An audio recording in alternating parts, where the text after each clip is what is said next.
Salutations, everybody. It is Matty here today. We just wrapped up the Xbox Bethesda Game Showcase for 2022. There is a ton to talk about. Let's not dilly-dally. Get straight into it. If you're new here, you're into Xbox news and information, you're looking for more Starfield content, tons of that on the way. Consider subscribing. With that, let's talk about this showcase. Definitely an up and down roller coaster. There was a pretty brutal stretch through the middle, and overall, I feel like Xbox had what I'd call a good enough showcase, but not great. Again, there were a lot of points here. It was rough. We'll get into each of those. But what I took away from this is the heavy hitters, your Kojima, your Persona, and your Starfields, to me, hit it out of the park. You nailed those. And there were some good surprises in there of games, unlike what happened with the Summer Games Fest, I hadn't heard about, where I was really pleasantly surprised with some of them. And a lot of them were indies, which people still got to put some respect on, because some of these indies were out there outshining the big AAA games. But again, if I were to really put a grade on this, and I don't like to do number grades or letter grades, I feel like it does the conversation a disservice, I'd probably give this like a B-. I feel like, again, the heavy hitters were there. I think the delay out of 2022 really hurt the impact of some of the reveals, and it started to feel more and more like everything we're looking for, third party and first party, has been slated for 2023. I don't know about all of you, but we have lives to live. I don't know how they expect us to play all of these games coming, and many of them exclusive. Anyway, Xbox really tried to provide the vision of, hey, all these games you're seeing, most of them Game Pass, a lot of them console launch exclusives. That was pretty surprising. We know Xbox has been kind of loose on that, where usually games hang around for 3 to 6 months before going to other platforms. So it was interesting to see them compete on that level. That's one thing I was looking for. And now let's get into it. So for those who are looking for the order of how we're doing things, it's exactly how the showcase went. So that means like Redfall here in the beginning, Starfield at the end. We're going to go announcement by announcement as if like we just watched it together. Redfall. I wasn't crazy about this. I didn't think this looked like an Arcane game at all. I thought it kind of underwhelmed. It didn't look like... It actually got me kind of worried for Starfield, because when I looked at it, I'm like, this is a big next-gen only game, and it looked kind of bland. It didn't look as artistically spicy as I think an Arcane game does. There was a lot of just chaos, and I think Arcane does stealth and exploration really well, which it looked like none of that was there. But it's co-op open world, so it'll definitely be a play for me and my friends. I'm definitely open to seeing more. I want to get my hands on this because I feel like the trailers didn't help it. It looks like it could be a fun time, but Redfall did not blow me away. And in fact, it completely under-delivered on every front. Not to be a Debbie Downer off the bat, but just this one did not pass the Matty test at all. Moving on, after that, we got Hollow Knight, Silksong. They really started off this showcase strong, right? You saw one of the big Xbox exclusives. Now you get a huge day one Game Pass get. Everyone's been wondering, hey, where is Hollow Knight? Here it is at the showcase, and it's coming day one to Game Pass. One thing I've really pushed for is bigger single-player games being day one on Game Pass. This is one of those moments here. There are multiple throughout this showcase that pleased me greatly. This was a solid addition. I have not played the first Hollow Knight, so I can't act like I feel strongly about this, but I know Hollow Knight is a damn good game. This is a really smart get for Game Pass, and I think a lot of people are going to be pleased with this one. But again, it's one of those situations where you got to put some respect on indies. Hollow Knight is one of the most popular indie games ever released, and it's one of the most beloved ones. And getting its sequel day one in Game Pass is huge, console exclusive or not. This one was great to see. It did leak, unfortunately, before the showcase. In fact, when I dropped my video a couple of days ago, I was like, hopefully there's no more leaks. Boom, that one came. But anyway, this one looked good. Continuing the good early roll, I think the showcase start was good. High on Life. This had like Oddworld Munch's Odyssey type of energy. I really love the talking guns and how crazy the ammunition you used. If anyone's ever played Oddworld Stranger's Wrath, it really reminded me of that. This was a pleasant surprise. It's a console exclusive launching this October. The frame rate looked a little rough, a trend in this showcase as we'll talk about, but otherwise this just on a creative level and how unique it was, what a pleasant surprise. High on Life, it didn't know it was a thing, came out of complete left field, absolutely on my radar, one of my most anticipated games of the year. Bring that shit on. I'm about it. All right, after this is where we start to hit some bumps in the road. So as a League of Legends player, I was really pleased to see Game Pass teaming up with Riot, and all the legends are unlocked if you actually are a subscriber to Game Pass Ultimate, which I am. And as someone who plays League free and I refuse to give Riot my money, I got to cycle a lot of free champs. So it was awesome to see. If you're a Game Pass Ultimate subscriber, you're going to get all those champs. It's the same thing for Valorant and, of course, League of Legends Rift and so on and so forth. All of these agents, all of these champs unlocked. This was great to see. It's a smart move by Xbox. Probably not the most exciting for everyone, but without a doubt, this will bring hundreds of thousands of subscribers to their service. It's a very competitive move. It's a smart one, and it's showing kind of the tier list level of flexibility where a lot of us look at it, who can they acquire and what games can they bring to their library? They can strike very specific deals like this, and it's something worth considering moving into the future. So while not the most exciting, definitely a topic we'll talk about a lot on like Defining Duke and on this channel here about where Xbox is going with making deals for Game Pass Ultimate. As a League player, that was great to see, but I understand not that hype. What was hype, Plague Tale Requiem. Day one Game Pass, as we learned last year. No release date yet, just coming out 2022 apparently. This looks like The Last of Us 1 all over again, just this high level of quality. And look, I love The Last of Us 1, so I don't say that lightly, but it has that grit to it, this younger girl who in the first game really wasn't murderous, now stabbing everyone, setting them ablaze, sending them into rats. It just takes a whole step forward into maturity that I'm really about. If you haven't played a Plague Tale Innocence, one of the most underrated games to be released last generation. It's still on Game Pass. Give it a look. It's incredible, and this sequel looks phenomenal. Another wonderful day one Game Pass get. Really seeing the game in action makes me excited. So I can't wait to play this one sometime this year. Again, really pushing that single player day one Game Pass. So thumbs up from me. Here's where things got rough. And I say this with all disrespect, I almost said all disrespect. I guess it is disrespectful, but all due respect. The stretch of, let's just zoom through it. Forza Motorsport Spring 2023. Microsoft Flight Simulator 40th anniversary, November 2022. And also a Halo Pelican coming today. That was cool to see. Overwatch 2. And then ESO High Isle. Fallout 76 The Pit. Forza Horizon 5 expansion. There is a game in the middle there that we will talk about. But this whole stretch of content, I felt personally attacked. I was like, this is a endless stretch that feels targeted against me. Outside of ESO, you got a Fallout 76 expansion. I know I got it wrong. I guess the feel was wrong this year. No Fallout remaster, no answer for Bethesda's vacancy in the holiday window of 2022. One of these years I'll get it. One of these years, hopefully. I don't know anymore. I'm starting to lose hope on that. But that stretch of 76 expeditions doesn't really look that good. Forza Motorsport gets a really extended preview, then a Horizon trailer, Microsoft Flight Simulator. It's that stretch where it's like, this is kind of the struggle with Xbox showcases. These games are so big, you can't ignore them. And you got douchebags like me who see them and go, oh man, wow. That was really like livening it up on stream, getting dramatic about it. You understand why they're there, but for me, it really kills the pacing. They're popular, they're worth marketing, it makes sense for their business. You know, Forza Horizon 5, 20 million players plus. Yeah, they should be putting that expansion there.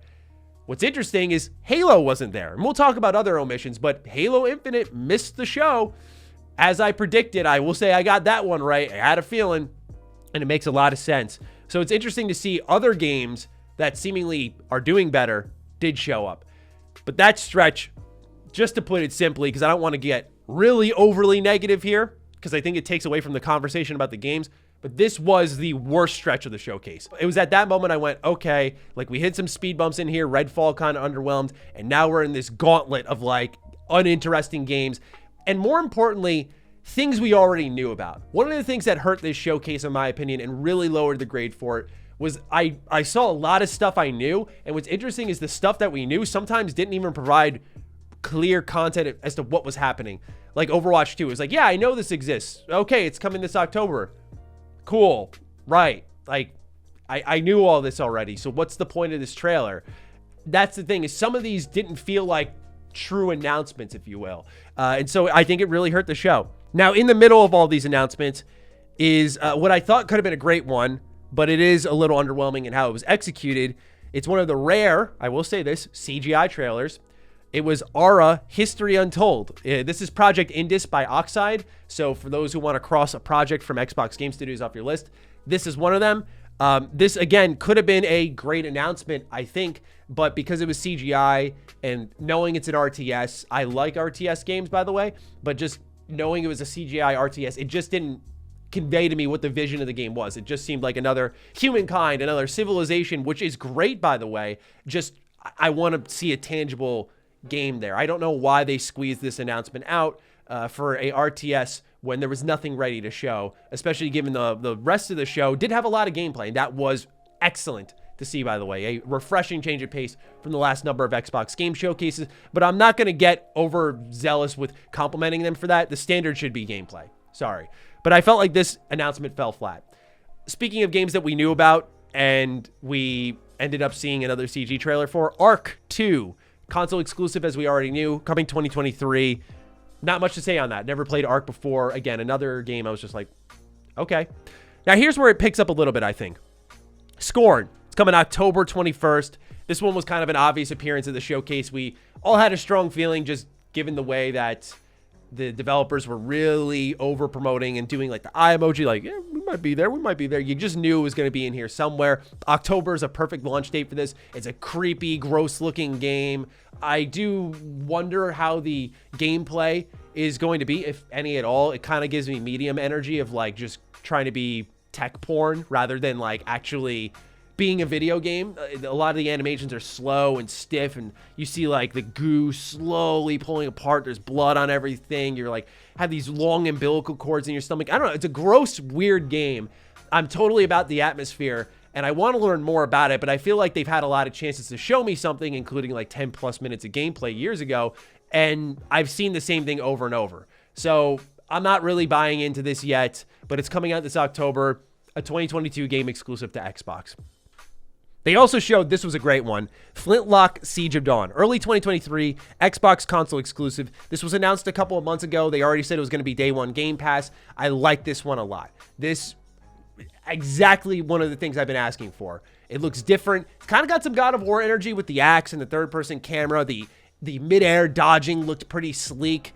It definitely looked like it was a slightly lower budget game, but this is kind of what I'm looking for Xbox. Again, the single player, in this case, open world games that are day one in Game Pass. Like, let's put the pressure on single player. We're always going for co-op. That's great. But I want single player games in Game Pass. I like single player games, and I know many people do play video games for the single player experience. We don't always want to be online. So it was great to see them invest in one like this. A true open world game. Looks really interesting. Looks fun. I don't know if it'll turn out excellent, but I like what I saw with this one. So that was definitely a highlight of the show for me, kind of helping pick up the vibes. Lightyear Frontier is next, coming spring 2023. This game looks charming, kind of has a Satisfactory vibe to it. The game where you're building factories, you know, Minecraft-y, survival builder type game, but it's got mechs. So I'm open to this one. I believe we saw this one earlier, but being refreshed on it was a pleasant surprise, I guess, because I had completely forgot about it. And so I'm open to learning more about it. But this is one of those what I call business decision games. There's a lot of things that were shown here at the showcase that were 2023 games like this. And it's like, oh, okay, I can see myself playing that. But with everything else that's coming out in 2023, it, I think, ended up hurting them a little bit, because it ends up being a situation where come that launch where we have everything to choose between, Lightyear Frontier might take the back seat, and that's sad to say. I really feel bad for these companies launching their games in the first half of 2023, because it looks like, just based off this show, it's going to be packed. Continuing on, Gunfire Reborn. This is coming out this October. Looks pretty good. I wasn't super in love with it. The art style was definitely neat, though. Kind of simplistic, but there's nothing wrong with simplism. Like, I think of something such as Death's Door. It definitely had some Deep Rock Galactic energy, but overall, not a lot to say about this one. Definitely wasn't a highlight, but wasn't bad either. This one, though, was great looking. Kind of had like a Metroidvania vibe. Want to learn more about this? The Last Case of Benedict Fox, coming out spring 2023. This really, really looked cool. I was excited to learn more about this. As it went deeper in the trailer and you saw like the guns being used and whatnot, I was like, oh, okay, like this is more than I thought. Because at first it kind of gave me Ori vibes, where it looked like a 2D platformer. And I thought, okay, I can get into that. I loved Ori, like the first one, where it wasn't really combat focused. But this had combat on top of platforming, on top of atmosphere, and it really looked like this Mansions of Madness. I don't know if anyone played the board game, but it really reminded me of one of the campaigns in that, where you had to go into an abandoned house and it was just constantly transforming, and you'd go down a flight of stairs and you're in hell itself. It just reminded me so much of that campaign. I know it's a really obscure reference for some of you out there who don't play board games, but I was really pumped about this one from start to finish. Looks great. As Dusk Falls, the closest game coming out outside of, like, of course, ESO expansions. This comes out July 19th. You know, I gotta say, I wasn't crazy on this one, but seeing the art style really in motion, I'm done underselling this game. It looks good. I'm definitely interested. You know, July is going to be busy. I'm going to be playing Live Alive, you know, nice 2D HD game from Square Enix. So I might be a little busy. But, however, this does look great. It looks way better than I gave it credit for. I'll take the L on that one. Not that I was dissing on it. I just was dismissing it, which I think is kind of on the same level in some way. So As Dusk Falls won my respect. Definitely keen on checking this one out if I can.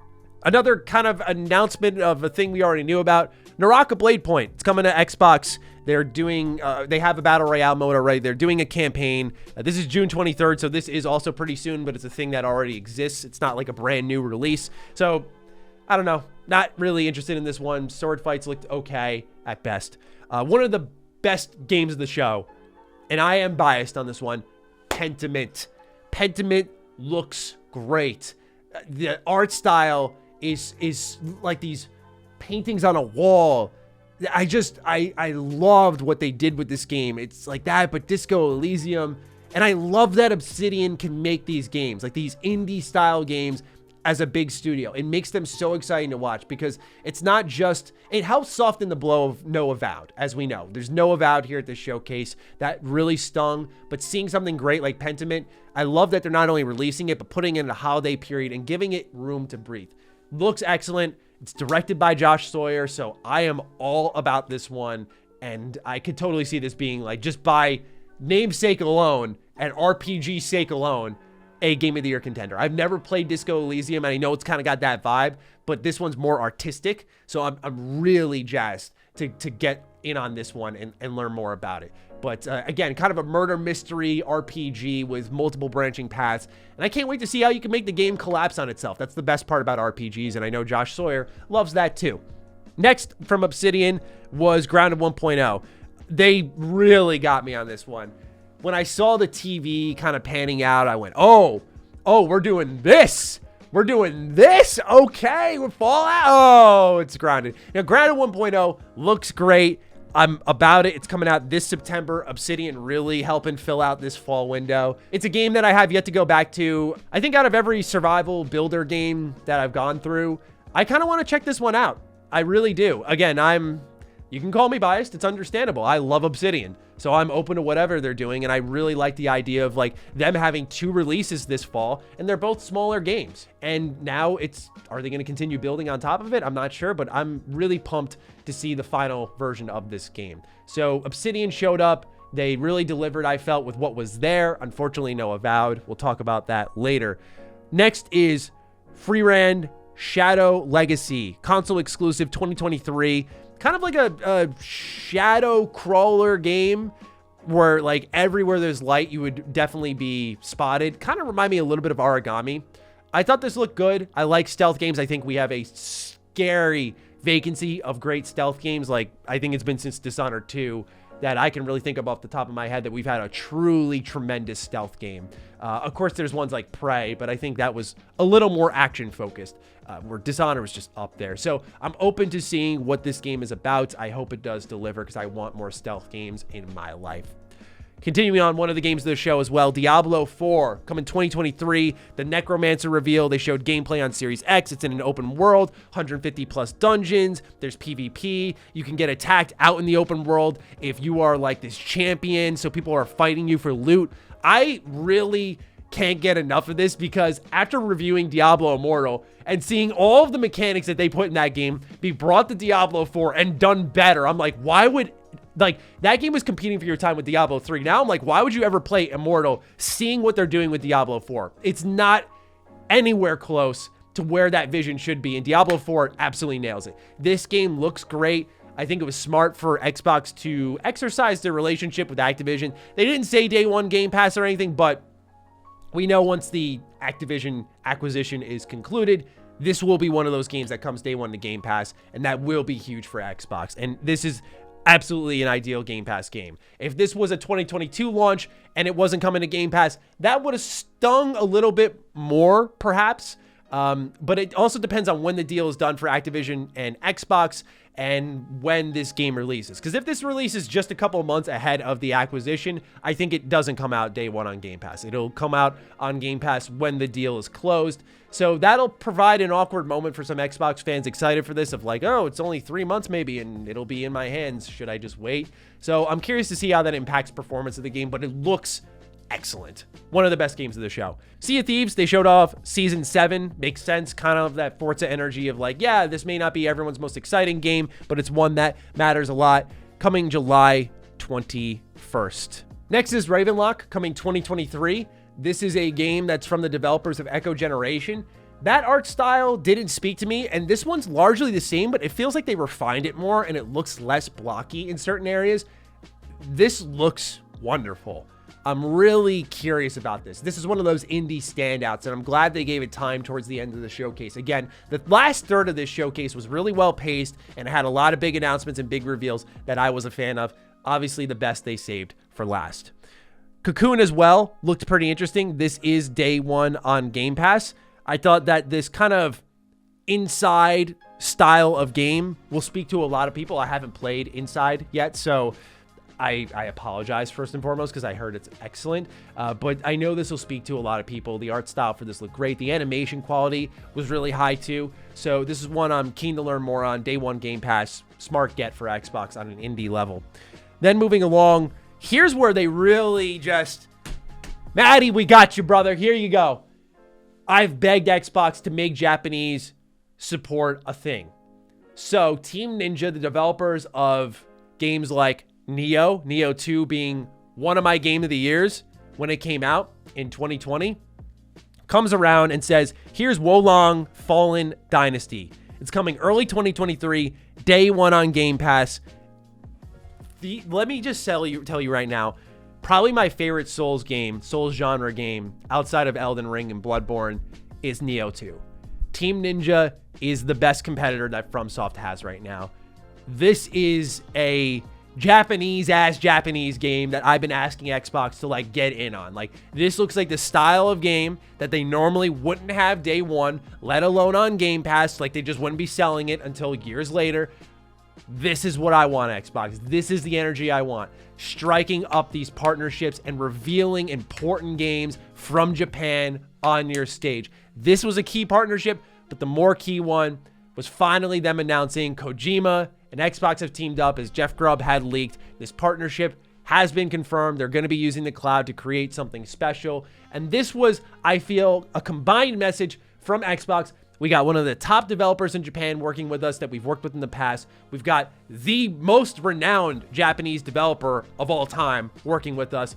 Come to us, Japanese developers. We want to work with you. It sends a clear message and what I've been looking for and the icing on the cake. And man, I loved Phil Spencer's smile on his face. He was thinking of everyone like me who was going, give us Persona, give it to us. And he had this big grin on his face. He's like, I'm excited to bring a game from Atlas. And I was like, give me Persona. And there it is, Persona 3 Portable, Persona 4 Golden, Persona 5 Royal. Persona 5 Royal starts it off. One of the best video games of all time. Peak fiction, peak gameplay, peak video game experience, peak character design, everything peak about Persona. You need to play this game. It comes out October 21st, and I was screeching on my show when this was happening because I knew it leaked, but I didn't believe it. I was like, there's no fucking way. They not only get Persona 5, but 3, which is crazy, and 4. They got 3 portable. That's insane. Now, I know some people wanted FES because the third person running around the world, but Portable's got the female protagonist. It's like, let's go. Let's go. Day one Game Pass for all of these. Finally, Xbox has done it. I have begged for years, and y'all came at me when I made that video saying Xbox's one true weakness was Japanese games, and they needed to address it. No, they don't. No, they don't. Look at the reaction.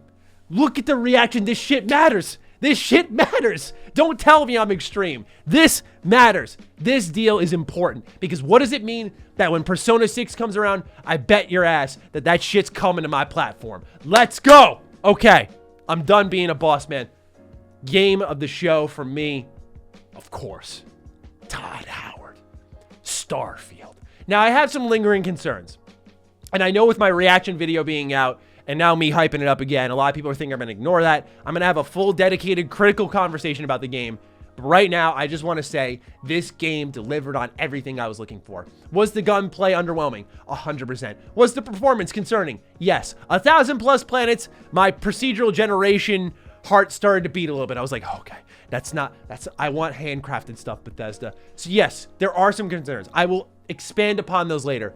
But for what I saw, the facial animation, just the exploration, the difference in assets, the planets, the conversations, the character building, the ship customization, the planetary exploration. I'm repeating myself at this point. This game is like Mass Effect, Star Wars, Fallout, No Man's Sky had a baby. And my oh my, does it look great. Oh my lord. I am so angry I gotta wait for this thing, but take your time. This looks like the game. The game, man, that we're all gonna be waiting for. And again, I think people's concerns are fair. But holy shit. I thought they showed way more than I expected. Character customization, character scaling. Again, the only thing that really sat with me, I went, oh, I wish that was better, was the gunplay. I really felt like some of these guns lacked a punch, lacked normal recoil. It looked rough. And it may have been some of the weapons they showed, because I think of like Fallout 4. You show the pipe pistol versus the assault rifle versus some of the laser weaponry. I'm not saying that all these guns progressively get better, but some guns in Fallout 4 shoot a million times better than others. And I feel like this could be a situation here. A lot of what they showed with the guns in the early game, by the way, because these enemies were like level 1, level 2. So it's like probably one of the first planets you're exploring. Definitely, I looked kind of weak. I wasn't a fan of it. But I expect when you get into the deeper game with the weapon customization, I do expect that to be a concern of the past. I genuinely do. Not making excuses for them because it did not look good. But, oh man, Starfield, just give it to me now. So overall, this showcase ended strong. You want to talk about a great finale that we'll talk about for years. To me, that was one of the best 1, 2, 3, technically 4 punches Xbox could have wrapped up a showcase with. You know, Team Ninja, Kojima, Persona, and then Starfield. That was a Matty-ass ending. Yeah, I'm going to be a little biased. And in a lot of ways, it saved the show. I was out of my seat. I was screaming. I was getting hype. And I haven't had that in a while. Okay? So to me, this show was good enough in a lot of instances and great in some spots. But was it the home run? I think a lot was missing. When you look at what was missing based off rumors, based off reports, GoldenEye, Stalker, Avowed, of course, no Fallout, no Gears, no Machine Games, no Contraband, no Deathloop. It definitely puts some question marks on other things in 2023 we should be expecting to see. So, yeah, there was a lot missing. There's a lot disappointing there. I'm not going to act like it was a great showcase, but I know this might be a hot take. I thought it was better than last year's for the most part, but that middle stretch really, really hurt it. It would have been much better to cut the show down by like probably what was 45 minutes and just let those games kind of have their own announcements. You know, Forza should have been there as a motorsport game, but the expansion for Horizon, the announcement of an anniversary for Flight Simulator, some of the stuff there shouldn't have been there. If I was one of the people who traveled to this showcase, I would have been pretty pissed. But as someone who here comfortably in my office, there was a lot I did enjoy, but a lot I really was not a fan of.